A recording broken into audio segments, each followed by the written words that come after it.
اعوذ باللہ من الشیطان الرجیم بسم اللہ الرحمن الرحیم یا صاحب الجمال و یا سید البشر من وجهک المنیر لقد نور القمر لا يمكن الثناء كما كان حقه بعد از خدا بزرگ توئی قصہ مختصر رضی اللہ عنہ سیدنا و مولانا محمد صلی اللہ علیہ وآلہ وسلم ما هو اہل یا رب لک الحمد کما ینبغی لجلال وجهک وعظیم سلطانک رب اشرح لی صدری ویسر لی امری واحلل عقدۃ من لسانی یفقهوا قولی رب زدنی علما رب زدنی علما رب زدنی علما۔ السلام علیکم ورحمۃ اللہ وبرکاتہ۔ میں حافظہ افرا جاوید اسلام آپ سب لوگوں سے مخاطب ہوں۔ اپنے یوٹیوب چینل انفینٹ اسلام میں آپ سب لوگوں کو خوش آمدید کہتی ہوں۔ امید کرتی ہوں آپ سب لوگ خیریت سے ہوں گے، زندگی پرسکون، پر اطمینان اور ایمان بالخیر گزر رہی ہوگی۔ سورۃ آل عمران اردو ترجمہ اور تفسیر، اس کی آیت نمبر 22 تک ہم گزشتہ اسباق میں پڑھ چکے ہیں۔ آج کے سبق میں ہم سورۃ آل عمران کی آیت نمبر 23 سے باقاعدہ آغاز کر رہے ہیں، جس میں اللہ رب العزت ارشاد فرماتا ہے: الم تر الی الذین اوتوا نصیبا من الکتاب یدعون الی کتاب اللہ لیحکم بینہم ثم یتولی فریق منہم وہم معرضون۔ کیا تم نے ان لوگوں کو نہ دیکھا جب انہیں کتاب کا کچھ حصہ دیا گیا کہ جب انہیں اللہ کی کتاب کی طرف بلایا جاتا ہے تاکہ وہ ان کا فیصلہ کر دے، تو پھر ان میں سے ایک گروہ بے رخی کرتے ہوئے منہ پھیر لیتا ہے۔ نبی پاک صلی اللہ علیہ وآلہ وسلم کو فرمایا جا رہا رب العالمین کی طرف سے کہ اے رسول اللہ صلی اللہ علیہ وآلہ وسلم، آپ اہل کتاب کی مخالفت پر غمگین نہ ہوں، کیونکہ یہ تو اپنے پیغمبروں کے بھی نہیں ہوئے، انہیں تک شہید کر ڈالا، جن کی پچھلی آیات میں ہم تفسیر پڑھ کے آ چکے ہیں۔ پیچھے ہم نے جو واقعات پڑھے ان کے بالکل ریلیٹ کرتے ہوئے اس آیت کی تفسیر کی جائے تو یہ اہل کتاب کے لیے کوئی مشکل بات نہیں ہے۔ موجودہ حالت یہ ہے جو آپ دیکھ رہے ہیں یا رسول اللہ صلی اللہ علیہ وآلہ وسلم، یہ اپنی جانی پہچانی کتاب تورات جو ان کو اللہ تبارک و تعالیٰ کی طرف سے عطا کی گئی، حضرت موسیٰ علیہ الصلاۃ والسلام پر نازل ہوئی، یہ اس کتاب کو جانتے مانتے ہوئے بھی جو تورات کی طرف انہیں بلایا جاتا تھا، انہیں کہا جاتا تھا کہ تورات کو مان لو، جو اس میں لکھا ہے اس پر ایمان لے آؤ، تو یہ اس سے منہ پھیر لیتے تھے، تو انکار کرتے تھے۔ تو جس کتاب کو ان پر نازل کیا گیا یہ اس کو جھٹلانے والے تھے، تو قرآن کو جھٹلانا ان سے کیا بعید ہے،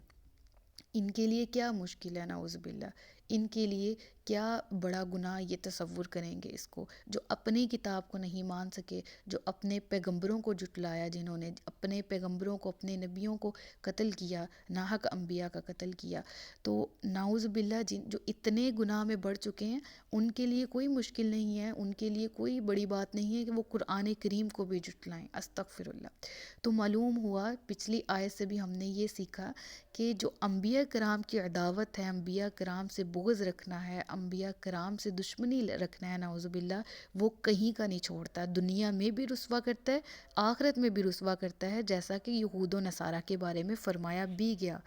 کہ جب انہیں کہا جاتا ہے کہ آؤ یہ کتاب تمہارا فیصلہ کر دے، تو پھر ان سے منہ، ایک گروہ جو ہے وہ بے رخی کرتے ہوئے منہ پھیر لیتے ہیں۔ یعنی ایک گروہ سے مراد وہ یہود و نصارہ ہیں جو کہ گناہ اور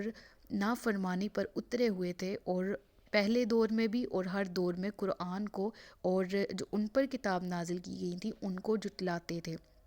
ایک گروہ، ٹھیک ہے، یعنی کہ کچھ لوگ ایسے بھی تھے جو کہ نبی پاک صلی اللہ علیہ وآلہ وسلم پر ایمان لے آئے تھے، کیونکہ انہوں نے اپنی کتابوں میں پڑھ رکھا تھا، تو جب انہوں نے وہ نشانیاں مکمل پوری ہوتی دیکھی تو رسول اللہ صلی اللہ علیہ وآلہ وسلم پر ایمان لے آئے کہ ہم نے آپ کو برحق نبی پایا ہے، آپ میں وہ تمام نشانیاں موجود ہیں جو پہلے ہماری کتاب میں مذکور ہیں نبی آخر الزماں حضرت محمد صلی اللہ علیہ وآلہ وسلم کے بارے میں، تو ہم آپ پر ایمان لاتے ہیں۔ لیکن اس آیت میں اس گروہ کا ذکر ہے جو کہ گناہ گار تھا، جو کہ نبی پاک صلی اللہ علیہ وآلہ وسلم سے دشمنی رکھتا تھا، ان کے بارے میں پھر آگے اگلی آیت میں کیا فرمایا جا رہا ہے، آیت نمبر 24 کہ ذَلِكَ بِأَنَّهُمْ قَالُوا لَن تَمَسَّنَا النَّارُ إِلَّا أَيَّامًا مَّعْدُودَاتٍ وَغَرَّهُمْ فِي دِينِهِمْ مَا كَانُوا يَفْتَرُونَ۔ یہ جرت انہیں اس لیے ہی ہوئی کہ وہ کہتے ہیں کہ ہرگز ہمیں آگ نہ چھوئے گی مگر گنتی کے چند دن، اور انہیں ان کی ایسی ہی من گڑت باتوں نے ان کے دین کے بارے میں دھوکے میں ڈالا ہوا ہے۔ یعنی ان کی اس قدر بے باکی، اس قدر بے دینی اس وجہ سے ہے کہ ان کے آباء و اجداد نے انہیں جو ڈکوسلے دیے ہوئے ہیں، جو جھوٹی تسلیاں دی ہوئی ہیں کہ آباء و اجداد کیا کہتے تھے، اور آج کے دور میں بھی ایسا ہی ہے کہ انہوں نے یہ من گھڑت باتیں نکالی تھی، ہم دین ابراہیم، ہم نسل ابراہیمی سے ہیں، ابراہیم کی نسل سے ہیں، تو ہم پہ عذاب نہیں ہوگا، یا ہم پہ عذاب ہوگا تو چند دن ہوگا، استغفر اللہ۔ اور وہ چند دن کون سے مانے جاتے تھے؟ شارٹ کر کے بتاؤں گی، آسان کر کے، اگر ریوائز کریں سورۃ البقرہ تو ہم نے بچھڑے والا واقعہ پڑھا تھا کہ حضرت موسیٰ علیہ السلام جب تورات لینے رب العالمین کے پاس گئے ہوئے تھے، تو پیچھے سے بنی اسرائیل کی قوم نے سامری نے جو بچھڑا بنایا تھا اس کی عبادت کرنا شروع کر دی تھی۔ اور جب حضرت موسیٰ علیہ السلام واپس آئے تو پھر حضرت موسیٰ علیہ السلام کو بہت دکھ ہوا، ان کی حرکت سے بہت غصہ بھی آیا، اور پھر وہ آگے وہ سارا پروسیس ہم نے دوبارہ سے ریوائز کریں مائنڈ میں، نہیں تو وہ آیات کی تفسیر دوبارہ سے سنیں۔ تو جتنے دن ان کے آباء و اجداد نے اس بچھڑے کو پوجا تھا نا، ان یہودیوں کو کنسیپٹ یہ ہے کہ ہمیں اتنے دن ہی جہنم کی آگ میں جلایا جائے گا، اس کے بعد ہم لوگوں پر سے عذاب ختم کر دیا جائے گا، کیونکہ ہم ابراہیم علیہ السلام کی نسل سے ہیں۔ اور عیسائیوں کا عقیدہ یہ ہے کہ عیسیٰ علیہ السلام ہماری جگہ پر سولی چڑھ گئے، استغفر اللہ نعوذ باللہ، تو وہ ہمارے گناہوں کا کفارہ بھی ہو چکی۔ اور اب ان کی بے خوفی کا حال یہ ہے کہ اب وہ گناہوں سے بچتے ہی نہیں ہیں، ٹھیک ہے؟ ہم کیوں گناہوں سے بچیں، ہم کیوں نیک اعمال کریں؟ کیونکہ حضرت عیسیٰ نے ہمارا کفارہ بھی دے دیا ہوا ہے، استغفر اللہ۔ اس طرح کے غلط اور بیہودہ عقائد ہیں ان لوگوں کے۔ اور پھر ایک بات یاد رہی جائے جو میں شروع دن سے کہہ رہی ہوں، کہ ایمان خوف اور امید کی درمیانی کیفیت کا نام ہے۔ خوف الہی بھی ہو اور اللہ کی رحمت سے امید بھی ہو، یہ دونوں چیزیں ہم پلڑا ہوں تو ایمان مکمل ہوتا ہے۔ تو جب خوف ہی ختم ہو جانا ہے تو پھر دین سے کیا تعلق رہ جانا ہے؟ میں اس لیے یہ بات عرض کر رہی ہوں کیونکہ دور حاضر میں بھی ایسے بہت سے لوگ ہیں جو یہ سمجھتے ہیں کہ ہاں جی امت محمدیہ بخشے جائیں گے۔ ایسا ہے تو ہے، بے شک ہے، ضرور ہے، لیکن جو گناہ گار ہیں وہ عذاب کاٹیں گے جہنم میں، اور پھر جہنم میں سزا اپنی لے کے پھر جنت میں جائیں گے۔ اور وہ جہنم کا عذاب، اس کے بارے میں بھی سن لیں کہ وہ اتنا ہلکا نہیں ہے ہم کہیں کہ استغفر اللہ ہاں عذاب اینڈ پہ تو جنت میں ہی جانا ہے نا، تو چلو جہنم میں بھی جل لیں گے، استغفر اللہ۔ یہ معاملات منہ سے ادا کرنا آسان ہے، جہنم کے بارے میں سوچا بھی نہیں جا سکتا، استغفر اللہ۔ اتنی بری چیز ہے کہ قبر میں بھی اگر عذاب ہو نا تو صرف قبر میں کافر جو ہیں ان کو دوزخ کا اثر، اس کی گرمی اور بدبو وغیرہ ہی آتی ہے۔ عرض کرتی چلوں آپ سب لوگوں کے سامنے کہ جس طرح یہودیوں کا برا اور باطل عقیدہ ہے، عیسائیوں کا برا اور باطل عقیدہ ہے، جو جہنم کا عذاب ہے نا وہ سب سے ہلکا کیا ہے کہ ایک شخص ہے یا کوئی بھی ہیں، وہ حشر کے بعد یعنی جنت اور جہنم اور یہ سارے معاملات کا جب فیصلہ ہو گیا ہوگا تو تب کچھ لوگ دوزخ سے دور ہی رہیں گے، صرف ایک چنگاری پاؤں کے تلوے میں ہوگی، ایک چنگاری جہنم کی پاؤں کے تلوے کے نیچے ہوگی، اس سے اس کی ہیٹ اتنی ہوگی کہ دماغ کھولتا ہوا ہوگا اس کی ہیٹ سے، اس کی تپش سے، استغفر اللہ۔ پھر بعض لوگ جو ہیں وہ جہنم میں داخل بھی کیے جائیں گے، اور بعض کے اندر آگ داخل ہوگی، استغفر اللہ۔ اور یہ جو سب سے پہلا والا عذاب ہے نا یہ سب سے ہلکا ہے، اس کو مسے نار کہا جاتا ہے نا، لن تمسن النار، ہمیں نہیں چھوئے گی آگ الا ایام معدودات، مگر گنتی کے دن۔ تو یہ مس یعنی چھونا، تو یہ سب سے ہلکا عذاب کیا ہے؟ جو کہ آگ کا ایک شعلہ، ایک چنگاری پاؤں کے نیچے ہی آئے گی اور اس سے دماغ کھول رہا ہوگا عذاب سے، استغفر اللہ۔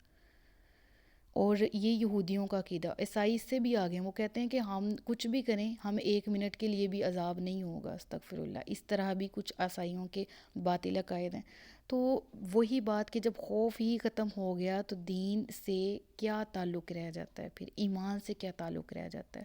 تو ہر وقت عاجزی اور ہر وقت خشیت اپنے دل میں بٹھانی چاہیے،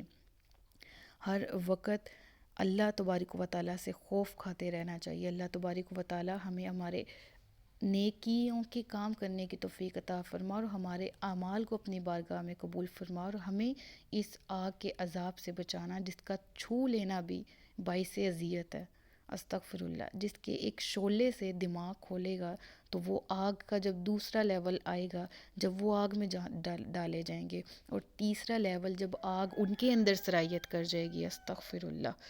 اللہ تبارک و تعالیٰ اس برے دن کے عذاب سے ہم سب کو پناہ میں رکھے اور تمام لوگوں کو ہدایت عطا فرمائے۔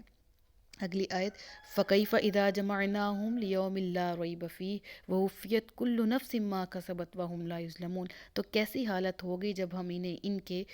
اس دن کے لیے اکٹھا کریں گے جس میں کوئی شک نہیں ہے، اور ہر جان کو اس کی پوری کمائی دی جائے گی اور ان پر ظلم نہ ہوگا۔ یعنی ان کے باطل عقائد، یہ باطل نظریات، ہم آگ میں جلسائے نہیں جائیں گے، ہم آگ میں داخل نہیں کیے جائیں گے، یا ہمیں کچھ دن ہی آگ چھوئے گی، استغفر اللہ۔ اللہ اس آیت میں پھر فرما رہا ہے کہ دیکھ ہی جائے گی اس دن، پھر تم اپنی سامنے جب عذاب کو دیکھو گے وہ تم سے ٹالا بھی نہیں جا سکے گا۔ حالت کیسی ہوگی پھر جب انہیں اس دن کے لیے اکٹھا کریں گے جس میں کوئی شک نہیں، قیامت کا دن، حشر کا دن، استغفر اللہ، اور ہر جان کو اس کے کیے کی پوری کمائی دی جائے گی اور ان پر ظلم نہیں ہوگا۔ مراد یہ ہے کہ یہ جو باطل عقائد یہود و نصارہ نے گھڑ لیے ہیں نا، کہ عیسیٰ علیہ السلام ہماری جگہ نعوذ باللہ سولی چڑھ گئے تو ہماری طرف سے کفارہ ادا ہو گیا، یا ہمارے باپ دادا نے، یہودی کہتے ہیں بچڑا جتنے دن پوجا اتنے دن عذاب ہوگا، پھر ہمارا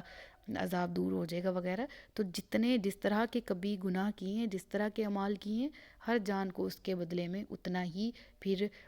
جس نے نیکیاں کی ہیں مسلمانوں میں سے، ایمان والوں میں سے، ان کو نیکیوں کا اجر، ہر جان کو پورا پورا۔ لیکن یہاں پر جو فَكَيْفَ إِذَا جَمَعْنَاهُمْ، اس سے مراد وہی یہود و نصارہ ہیں، باطل عقائد والے۔ فرمایا گیا کہ ان پر کسی پر ظلم نہیں ہوگا، ہر ایک کو اپنے عمل کے مطابق ہی سزا دی جائے گی، استغفر اللہ۔ صدق اللہ العلی العظیم و صدق رسولہ النبی الکریم